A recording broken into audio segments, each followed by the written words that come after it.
Novamente de hoje nós continuamos lendo e comentando aqui, é quase uma leitura comentada, o texto de Efésios.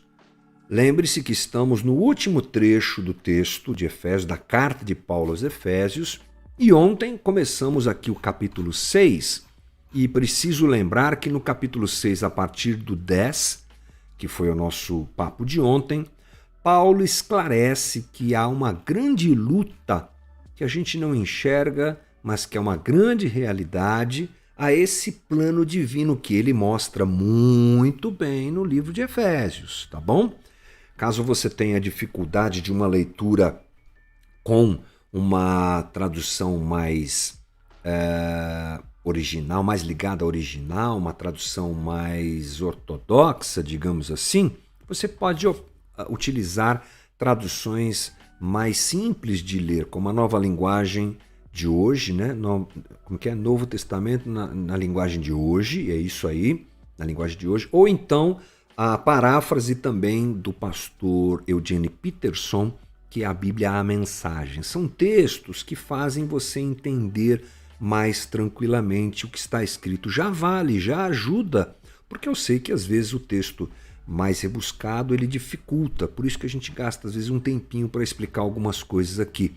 Mas é interessante dizer isso porque, já disse, é uma carta e ela tem um assunto que é começo, meio e fim. Já conversamos sobre o começo, conversamos sobre o meio, estamos falando sobre o fim. Paulo então diz sobre a existência de um ser chamado diabo por ele aqui, nós conhecemos bem essa conversa, que é um agente de resistência ao plano divino. Então ele diz assim, olha, tem uma guerra. Essa guerra não é contra pessoas, mas é contra principados, potestades, dominadores, né? Aqueles que vivem nesse mundo tenebroso, como Paulo diz. Entendemos ontem que essa realidade deve ser percebida pela gente, compreendida por nós, que há um inimigo, mas também entendemos qual é o lugar dele no meio dessa situação toda, no sentido de não supervalorizarmos, mas também não desprezarmos esse agente de resistência ao plano divino. Mas a gente chega no versículo 10 desse texto, que é um versículo muito importante quando o assunto é compreensão do que Paulo está dizendo. Espera aí que eu já vou colocar aqui na tela, deixa eu achar, pronto. Agora tá bonito, pronto. Vamos lá. Vamos dar uma repassada nesse texto, como a gente costuma dizer, a partir agora do versículo 13. Paulo diz que existe esse opressor, esse agente de resistência, e agora ele diz o que é que a gente faz. O que é que a gente faz? O que é que a gente deve fazer? Paulo já diz aqui do 13 ao 17, vou ler o texto inteiro e depois a gente picota esse texto para entender melhor. Ele diz assim, por isso vistam toda a armadura de Deus para que possam resistir no dia mau e permanecer inabaláveis depois de terem feito tudo. Assim mantenham-se firmes, cingindo-se com o cinto da verdade, vestindo a couraça da justiça e tendo os pés calçados com a prontidão do evangelho da paz. Além disso, usem o escudo da fé, com o qual vocês poderão apagar todas as setas inflamadas do maligno. Usem o capacete da salvação e a espada do Espírito, que é a palavra de Deus. Bom, quando Paulo fala desse inimigo que é o diabo, que é Satanás, ele fala também, a partir de agora, de uma postura necessária para nós que estamos nessa guerra, como soldados de Deus, e Paulo usa realmente a ideia de um soldado, e para isso ele lança no papel, no papiro, ele lança as informações que ele tem ao seu redor. Qual é esse momento histórico, gente? O Império Romano domina tudo. Ali em Israel, naquela região, o poder do Império Romano era visto no dia a dia das pessoas. Os soldados romanos andavam para cima e para baixo. Então Paulo utiliza aquilo que ele tem fresco na sua cabeça, que é a figura de um soldado romano. E ele usa a armadura de um soldado romano como um instrumento de analogia, uma metáfora, para nós entendermos bem como deve ser o nosso posicionamento e a nossa postura diante dessa guerra invisível que a gente vê. Ele descreve realmente um soldado completamente armado e vestido para a batalha. Então ele começa com o versículo 14 dizendo: mantenham-se firmes, cingindo-se com o cinto da verdade. Bom, você imagina aí que um soldado precisava cingir-se com um cinto.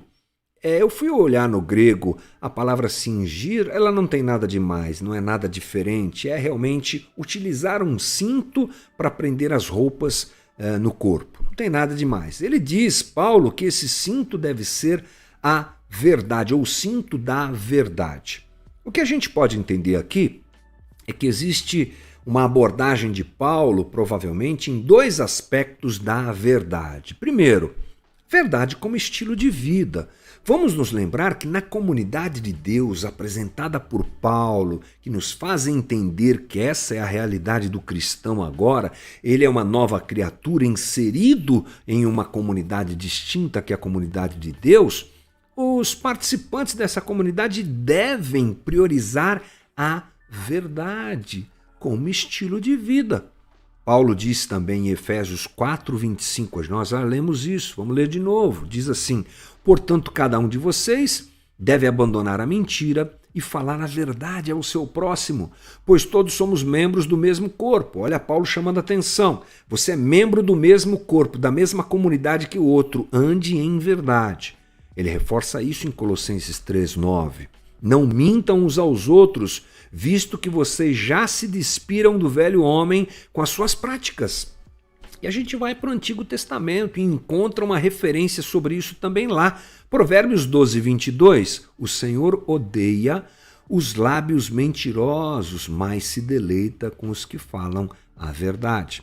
Portanto, essa é uma realidade presente na vida de todo aquele que procura Deus e se relaciona com Deus, a começar do Antigo Testamento, não é? E ainda de uma forma muito clara, reforçada por Paulo e por vários textos sobre a realidade de andarmos na verdade.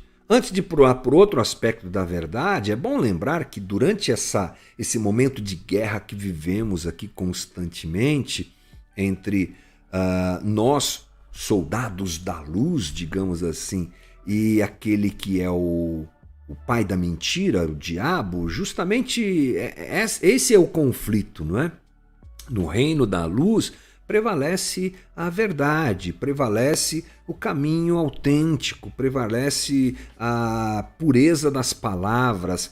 Já no reino de Satanás, ou nesse mundo dominado por ele em muitos aspectos, o que você vai encontrar é a mentira. É impressionante como as pessoas não têm problema nenhum em falar a mentira. Então Paulo está dizendo, você precisa ficar esperto nessa luta, você deve viver sempre em verdade, falar a verdade, andar na verdade, dizer a verdade, porque essa é uma maneira de encarar essa resistência toda. Mas Paulo também podemos ter certeza que está falando sobre a verdade do Evangelho, ou seja, um esforço que deve estar entre nós, vivido por nós, em não nos deixarmos enganar por doutrinas falsas. Paulo ele constrói um caminho doutrinário impressionante na carta aos Efésios. Ele conta tudo, ele revela tudo, ele traz o entendimento do mistério do Evangelho para todos nós.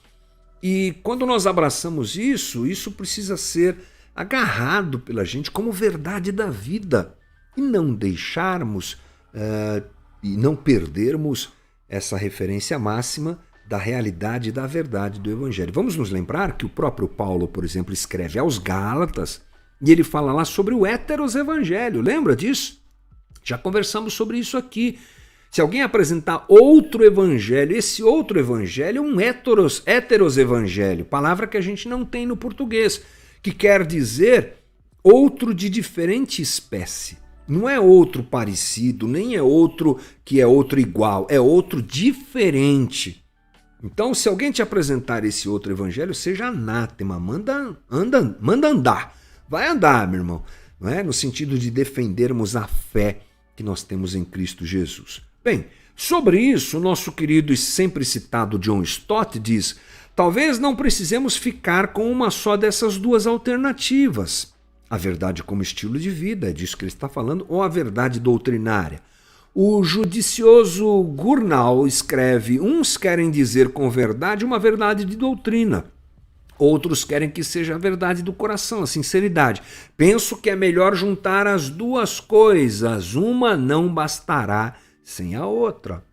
Verdade que faz a gente ser resistente às obras do diabo. Depois ele diz assim: vista a couraça da justiça.